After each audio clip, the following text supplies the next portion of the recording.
All right, so your performance finals tomorrow. Wanted to make you a quick review.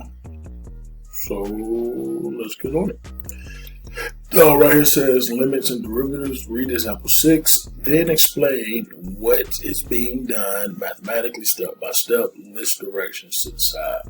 All right, so you got to kind of write it out. Now, in this one, you see that you are finding the derivative, using limits. Okay, so this is how we first learn how to derive a function. Okay, so there's the function. This is not the power rule. So when you explain it, you got to make sure you talk about using substitution here and plugging in x plus delta x into this equation, like so.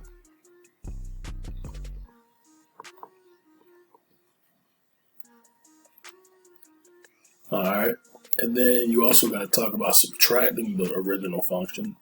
So minus 3x squared minus 2x, and all over delta x, like that. So all I'm doing is just kind of substituting. All right, couple keywords are substitution. All right, and then from there you want to expand and simplify. All right, expand and simplify. So that's what this step is. All right, they expand this binomial here. Which, by the way, if you don't know, write that down, guys. Anytime you have x plus delta x squared, when you expand it, this is really x plus delta x times x plus delta x, which you would need to FOIL to get x squared plus 2x delta x plus delta x squared. All right, and then, I'm just showing you with that right there. That's what I just expanded so you can see it, and then you just distribute the 3 right here. 3 times 1 is 3, 3 times the 2x is 6x, and 3 times the 1 is 3. And then you also have to evaluate it right here. Distribute the -2, so -2x minus 2 delta x, which you see is done right here. And then lastly, distribute this negative right here. So -3x squared minus 2x all over delta x. And then from there, it was just simplified. That's the expansion part right here. And then you got to simplify right here. As you see they did here. Like terms canceled out. And then they factored out a delta x out of everything to get that. And then cancel out a delta x, and now you can plug your 0 in, which will go right there, and you'll have 6x minus 2. So that's all that took place. You just got to explain that out. Okay. Now, right here for this example, it says use the definition of derivative with limits to find the derivative, show all your work. So this one you'll need to explain it.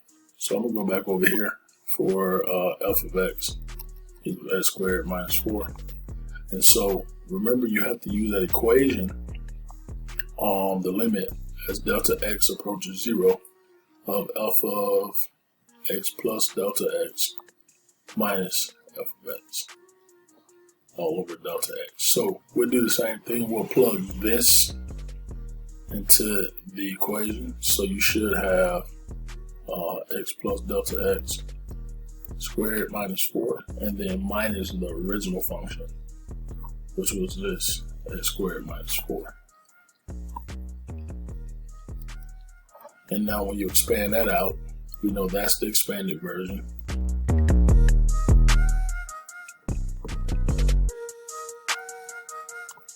And then distribute the negative, minus 4, almost forgot that.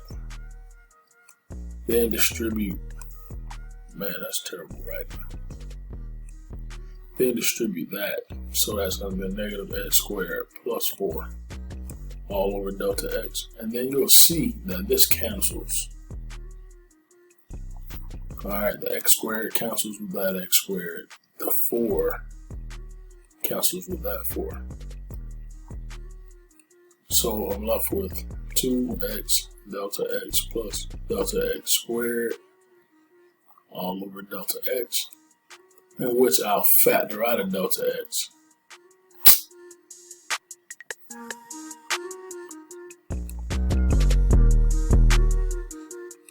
right?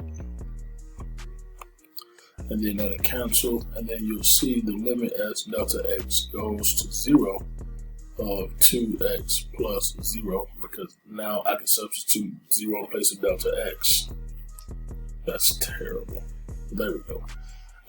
Is 2x, right? That's our limit. And we already knew that, right? Because now we're beyond that. We know the power rule right here tells me that L prime equals 2x. So that's what we got right here. 2x. So that's the limit. You just got to explain that out with words, kind of what you know what I mean? What you're doing right here. And then it says verify your answer to part A is correct by doing the same problem using the rule of differentiation. So this just referencing the power rule, which is what we just did, which would just be the 2x.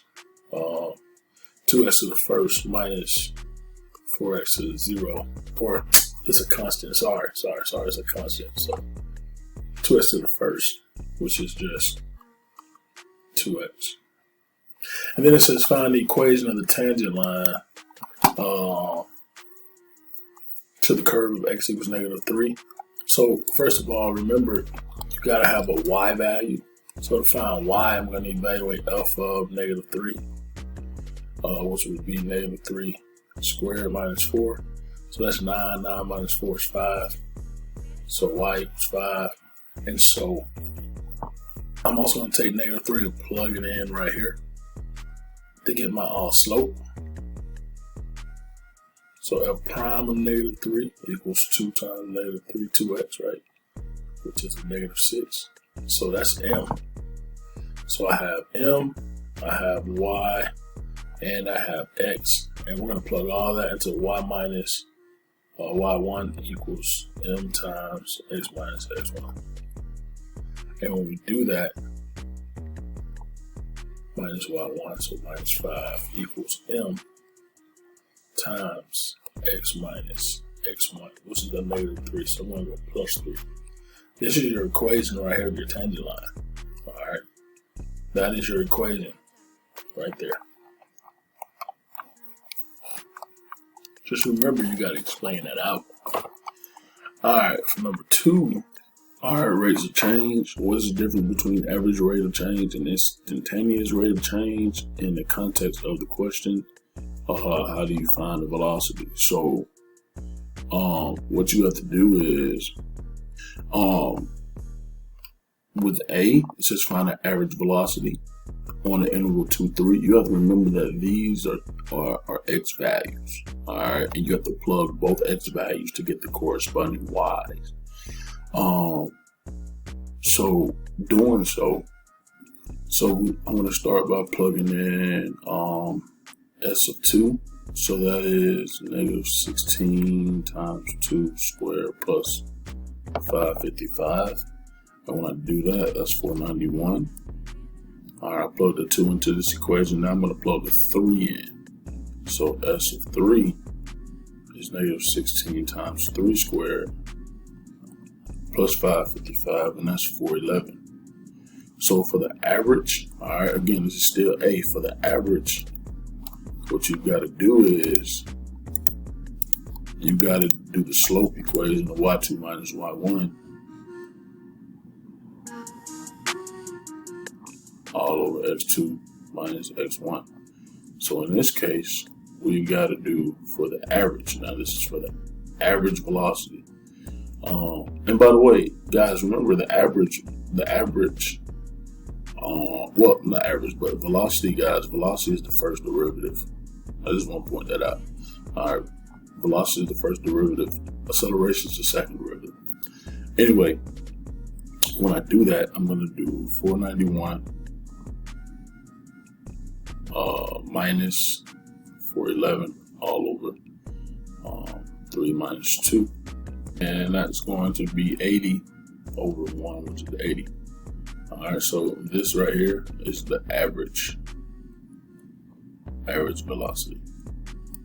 Alright. Now right here for B, it says find an instantaneous. Instantaneous, guys, refers to the tangent line all right, or the derivative, okay? So here's what you do with that. Now, for part B, instantaneous rate, what we need to do is we need to take the derivative of this function right here. So when you do it as prime, you'll see that we get negative 32t, all right? So now we got to find the instantaneous velocities when t equals 2 and when t equals 3. So we do s prime of 2, which means we're going to plug 2 into the first derivative here. Alright, and that's going to be a negative 64. Alright, and then we do it again for when it is 3. Negative 32 times 3, and that's negative 96. So this is the instantaneous rate when t is 2, and this is the instantaneous rate when t is 3. So now it says, how long will it take the dollar to hit the ground? Right here for C, it says, how long will it take the dollar to hit the ground? Well, we got to solve for t. So we take the original equation. All right. We're going to set the silver dollar equal to 0. All right. And negative 16 t squared plus 555. And we're going to solve for t time. So I'm going to subtract 555 on both sides. This is C, by the way, y'all. So subtract 555 on both sides. And then divide by negative 16. Alright. And that'll give us, let's see, t equals 34.69.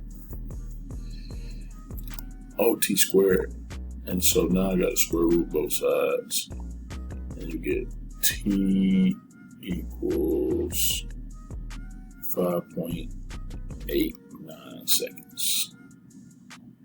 So that's C. Oh, by the way, that was subtract 555, so that made that negative. And when you divide out the two negatives, it's now positive, which is why that 34.69 was positive. Alright, and then I gotta do D here. So D says find the velocity of the dollar when it hits the ground. So that's when it actually hits the ground. So what you do here is you're going to take D, the negative 32, and we're gonna multiply that by the time it took to hit the ground, which is negative 188.48. What is the velocity? How do we know that? Seconds. I forget.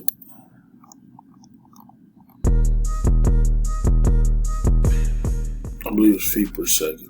Feet per second. Yeah, feet per second. And again, it's negative because it's falling, right? That's a negative velocity, so it's falling down. All right, so when it drops at the top, it is measurement.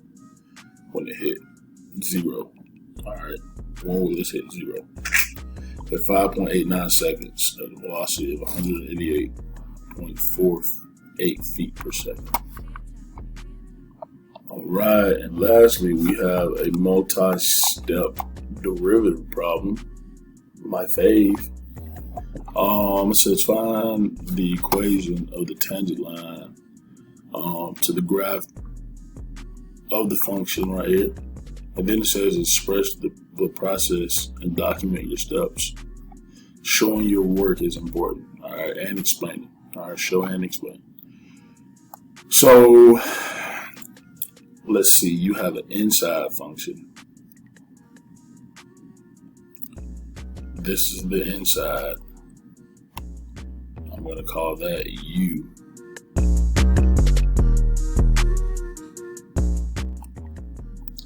And then you have an outside function. The outside, this is the outside that I just circled in blue. I'm going to call that F of U. Alright, F of U. So I'm going to call that U squared. So, and let's make sure you guys understand that's a point. Alright, that's not the same thing as brackets, which is a set of intervals, like on this problem right here. Alright, that's the first x value, the second x value. Well, right here, you're given x and y. Okay, so this is x1, whoa. Oh, I want to just rewrite it. This is x, and this is y. Alright. So, first I got to derive u. So let me write u right here. 2x minus 1 all over x plus 5. So I need to find u prime. Okay. So and then I'll come over here and do. And the reason I'm going to space this out is because I got to use the quotient rule right here. Alright. This requires the quotient rule to derive. Over here, I'll do f of u, which we said is u squared. I got to derive that too. I'm going to do this one first. So remember the quotient rule. Let me do a quick sidebar. Quotient. Oh my God, I can't spell it. The quotient rule says you got to do, or L prime equals, or in this case, I'll do prime. F prime times u, times g, minus g prime times f, all over the original g squared, okay? Again, the derivative of the top times the bottom, minus the derivative of the bottom times the top, all over the bottom squared. Okay, so here I'm going to just do it real quick off to the side. This is f, so f prime is 2. This is g, so g prime is 1. See, that's just a 1. 1 times 2 is 2. And that's a 1. So 1 times 1 is 1. Now I can write this out by just plugging it in. So the derivative of the top times the bottom minus the derivative of the bottom times the top, all over the bottom square. And then I'll do quick simplification. So 2x plus 10 minus 2x plus 1. And I just distribute the negative 1 right here,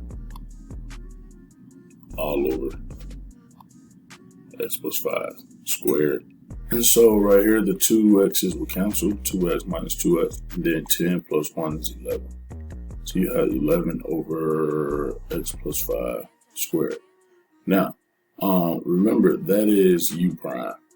All right, for over here, the derivative here of f of u is going to be 2u.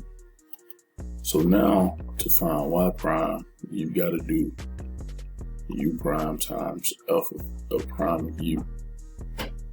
So that's 11 over x plus 5 squared times 2 times u, by the way, got to put u back.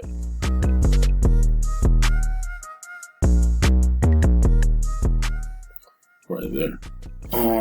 And so I'm gonna just put it all together because I think it'll make finding m a little easier. So that's 22. So you get 22 times 2x minus 1 all over x plus 5 cubed. Alright. So that is the derivative, alright, of y. Alright, the original function. Now I need to plug in 6 to get m. So let me come over here real quick. Y prime of 6 equals 22 times 2 times 6 minus 1 all over 6 plus 5 cubed. So let me do some quick math real quick. Alright, after doing some calculator magic, this is 242. That's 12 times 22. and then that's 11 cubed. And if you reduce that, you get 2 over 11. So this is m. This is our slope.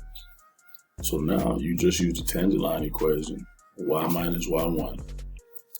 And again, remember our point was 6, 1. So y minus y1 equals m times x minus x1. There's a tangent line equation right there. Alright, so I mean, that's it. Not too long. I hope this helps you prepare, and I will catch you later.